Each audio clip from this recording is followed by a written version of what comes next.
Hi, I'm Carlo Ierna, and I'm a historian.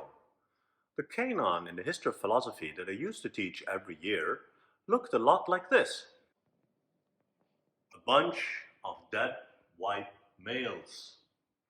Sexist, racist, and Eurocentric. Why is that? And what can we do about it? History is always a history of the present. We take our biases into it and take from it only what we care about here and now. If the history of philosophy is writing footnotes to Plato, it is as if we were drawing a line from Plato to us. But drawing the line first and then looking for points isn't the most objective approach. What should we do instead? We can turn this around by turning it on its head, reconstructing the past from within the present, which is what we do anyway. Take this work, for example, René Descartes' Meditations, a classic in the history of philosophy.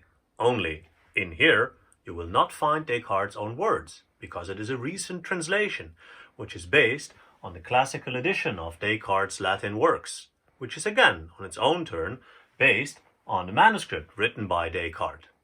So you see that the history of philosophy is built out of layers upon layers of interpretations and choices made by previous generations.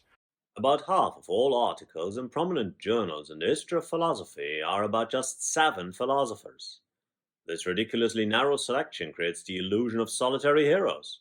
The real picture is a rich tapestry of influences, showing that the canonical authors were just dwarves standing on the shoulders of other dwarves. Reversing the chronology allows us to rediscover authors outside the canon, such as Émilie du Châtelet, and to critically reflect on its formation.